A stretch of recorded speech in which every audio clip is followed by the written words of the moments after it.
Rabbi इश्रह ली सदरी व यस्सिर ली अमरी वहलुल उक़दतम मिन लिसानी यफ़क़हू क़ौली। अस्सलाम वालेकुम my dear students, brand new chapter, brand new lecture, chapter number 22, variation and genetics.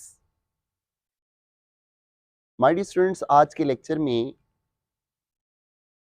Genetics के अंदर स्पेशली जो फर्स्ट हाफ है जेनेटिक्स का, that belongs to mendelism, classical genetics, और जो लेटर हाफ है my dear students modern genetics, इसमें use होने वाली जो इस्तिलाहें हैं, जो टर्म्स हैं, जो टर्मिनोलॉजी है, इस पे शॉर्टली बात करने जा रहे हैं।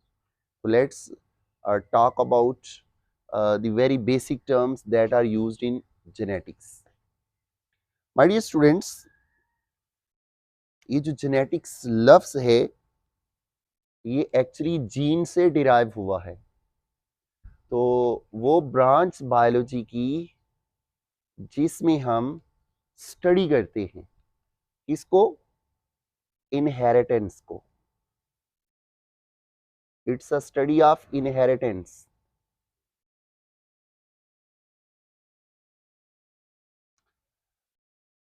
इनहेरिटेंस क्या है? वो कैरेक्टर्स जो पेरेंट से ऑफस्प्रिंग्स में ट्रांसमिट होते हैं, उनके मैकेनिज्म को स्टडी करना।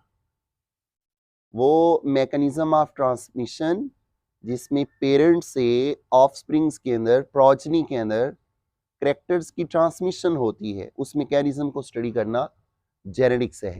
तो माय डियर स्टूडेंट्स, इनहेरिटेंस किसकी होती है? कैरेक्टर्स की।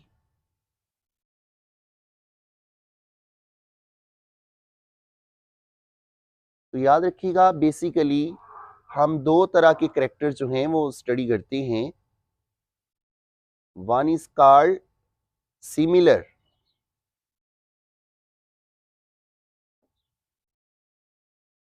वो कैरेक्टर्स जो पेरेंट्स में और ऑफस्प्रिंग्स में सिमिलर होते हैं, उनके उनके मैकेनिज्म ऑफ ट्रांसमिशन की स्टडी जेनेटिक्स है। इसी तरह वेरिएबल, वेरिएबल कैरेक्टर्स जिन्हें वेरिएशंस कहते हैं, वो कैरेक्टर्स जिसमें पेरेंट्स और ऑफस्प्रिंग्स जो हैं डिसिमिलर होते हैं, उनकी ट्रांसमिशन के मैकेनिज्म को जेनेटिक्स कहते हैं। इसकी स्टडी करना। तो माय डियर स्टूडेंट्स, एक होता है कैरेक्टर, एक होता है ट्रेट।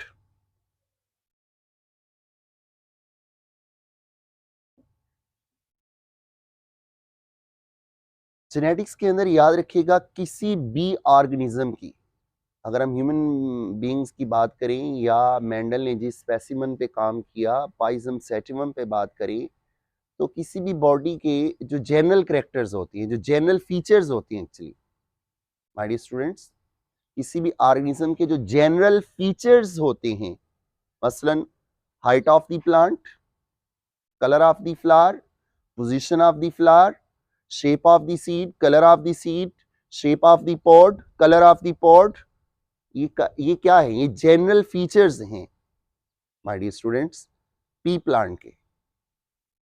तो general features of the body are called characters. उन्हीं कैरेक्टर्स के अंदर जो वेरिएशन आती है, मसलन प्लांट की जो हाइट है वो टॉल है या डिवॉर्फ है, ये टॉल होना और डिवॉर्फ होना, ये उस हाइट के कैरेक्टर की दो वेरिएबल फॉर्म है, दो वेरिएशन है। और ये दो वेरिएबल जो वेरिएशंस हैं, इन्हें ट्रेट्स कहते हैं। तो एक ट्रेट की कई फॉर्म हो सकती हैं, और यूजुअली एक डाइप्लाइड ऑर्गेनिज्म के अंदर एक कैरेक्टर की दो वेरिएबल फॉर्म हो सकती है। इस तरह सीड की जो शेप है, वो शेप जो है वो कैरेक्टर है, और सीड का, मटर के बीज का राउंड होना और रिंकल्ड होना, ये दो ट्रेट्स हैं।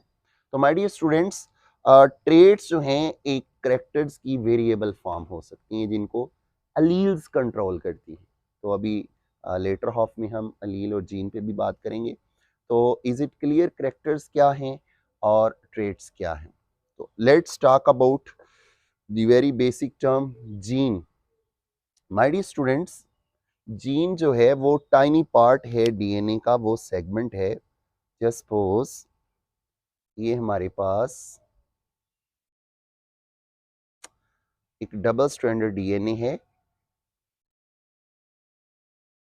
5 प्राइम टू 3 प्राइम और 3 प्राइम टू 5 प्राइम। याद रखिएगा माय डियर स्टूडेंट्स, वो पार्ट, वो सेगमेंट डीएनए का जिससे कोई ना कोई फंक्शनल आरएनए बनता है, mean mRNA, transfer RNA, ribosomal RNA और इसके अलावा भी कई टाइप्स के आरएनए हैं। उस पार्ट ऑफ द डीएनए को, सेगमेंट ऑफ द डीएनए को जीन कहते हैं। फर्ज करें ये वो एक सेगमेंट है जिससे बन रहा है एमआरएनए, तो वो पार्ट डीएनए का जिससे कोई मैसेंजर आरएनए बने, या वो पार्ट डीएनए का जिससे ट्रांसफर आरएनए बने, और माय डियर स्टूडेंट्स वो पार्ट डीएनए का जहां से कोई राइबोसोमल आरएनए बने, या इसके अलावा भी जो आरएनए बनते हैं। तो याद रखना, वो पार्ट, वो सेगमेंट डीएनए का जिससे कोई फंक्शनल टाइप ऑफ आरएनए बनती है after transcription, that part of the DNA, that is that part of the DNA, that segment of the DNA is called gene. और ये जो टर्म जीन है ये कॉइन की थी जॉनसन ने, जॉनसन एक डेनिश साइंटिस्ट था जिसने ये टर्म कॉइन की थी। जीन को माय डियर स्टूडेंट्स सिस्ट्रॉन भी कहते हैं। Gene is also known as cistron.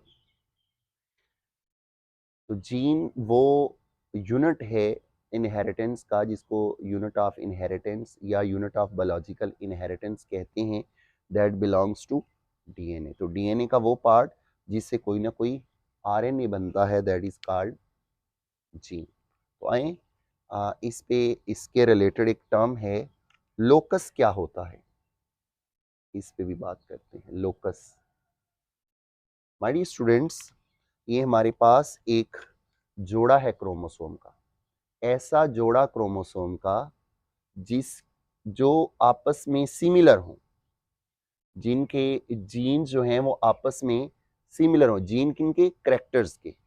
ऐसा पेयर क्रोमोसोम का जिसकी जीन जो हैं एक करेक्टर के लिए क्या हो, सिमिलर हो।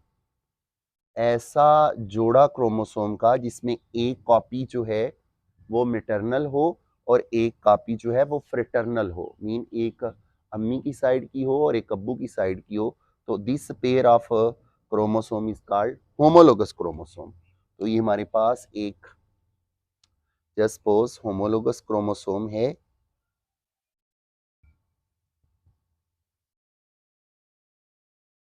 होमोलोगस क्रोमोसोम है,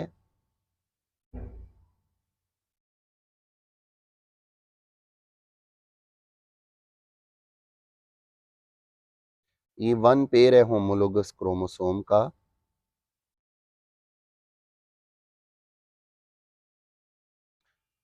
ये क्रोमोसोम इसके होमोलोगस है और ये क्रोमोसोम इसके होमोलोगस है। तो one pair of homologous chromosome है ये। तो my dear students, just suppose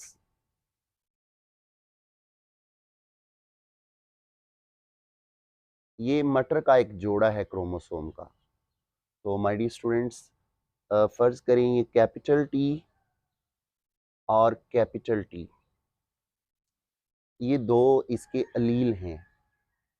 एक जीन की फॉर्म जो है वो अम्मी के क्रोमोसोम पे है और दूसरे जीन की फॉर्म जो है वो अबू वाले क्रोमोसोम पे है, मीन मैटरनल और पैटर्नल। तो माय डियर स्टूडेंट्स,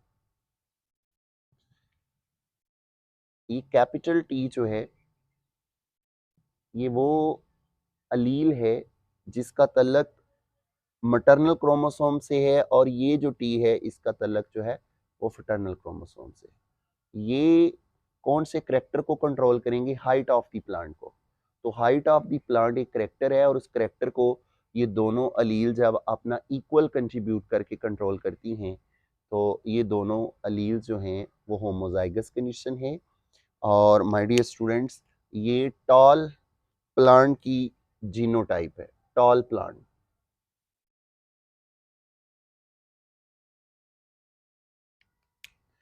इस तरह my dear students, capital T, small T, gene same है मगर एक ही जीन के दो वेरिएंट हैं, एक को हमने कैपिटल टी में लिखा और एक को हमने स्मॉल टी में लिखा। माय डियर स्टूडेंट्स, ये एक अलील है और ये दूसरी अलील है। तो एक ही करैक्टर को कंट्रोल करने की जो एक जीन की दो स्लाइटली वेरिएबल फॉर्म होती हैं उन्हीं को अलील्स कहते हैं, mean partner of a gene pair. तो टी जीन है और इसका एक पार्टनर अम्मी पे है और दूसरा पार्टनर जो है वो फटर्नल क्रोमोसोम पे है और एक मटर्नल क्रोमोसोम पे। तो एक ही जीन की जो स्लाइटली दो वेरिएंट्स होती हैं जो सेम करेक्टर को कंट्रोल करती हैं, दैट इज कॉल्ड अलील। तो ये कंडीशन जो है वो होमोजाइगस डोमिनेंट कंडीशन है और ये वाली कंडीशन जो है वो हेट्रोजाइगस कंडीशन है। और अगर माय डियर स्टूडेंट्स इसी जीन को स्मॉल लेटर में जब हम लिखते हैं, स्मॉल लेटर में जब लिखते हैं तो ये वो कंडीशन है जिसे होमोजाइगस रिसेसिव कहते हैं। अब ये वाला अलील जो है रिसेसिव है, ये वाला अलील भी रिसेसिव, मटर्नल क्रोमोसोम पे पड़ा हुआ अलील भी रिसेसिव है और फटर्नल क्रोमोसोम पे भी पड़ा हुआ अलील रिसेसिव है। इस अलील से जो एमआरएनए बनना है उसकी भी कोई प्रोडक्ट जो है अपनी फिनोटाइप शो नहीं करेगी। इस अलील से जो एमआरएनए बनना है और उस एमआरएनए से जो प्रोटीन बननी है उसने भी अपना फिनोटिपिक एक्सप्रेशन नहीं देना। तो इस कंडीशन को होमोजाइगस रिसेसिव कंडीशन कहते हैं। तो माय डियर स्टूडेंट्स, किसी भी ट्रेट का या किसी भी करेक्टर का जो फॉर्म ऑफ अपीयरेंस होता है, उस फॉर्म ऑफ अपीयरेंस को जो चीज़ जो करेक्टर विजिबल होता है किसी ऑर्गेनिज्म का, दैट इज कॉल्ड फिनोटाइप। तो उस फॉर्म ऑफ अपीयरेंस के पीछे जो जेनेटिक मेकअप होता है दैट इज कॉल्ड जीनोटाइप। फर्ज करें प्लांट टॉल है या डिवार्फ है मटर का, ये टॉल होना और डिवार्फ होना ये फिनोटाइप है। और टॉलनेस के पीछे कौन सा जेनेटिक मेकअप है, टोटल जेनेटिक कंप्लीमेंट कितना है, कैपिटल टी या कैपिटल टी स्मॉल टी। तो ये कैपिटल टी या कैपिटल टी स्मॉल टी, ये टॉल प्लांट की क्या है, जीनोटाइप है। सेम इसी तरह स्मॉल टी ये जीनोटाइप है किसकी, डिवार्फ प्लांट की। तो माय डियर स्टूडेंट्स, ये थी बेसिक टर्म्स जो कि जेनेटिक्स के अंदर हमने यूज़ करनी है। इस पे मज़ीद बात करेंगे आने वाले लेक्चर्स में with respect to detail content. Thank you.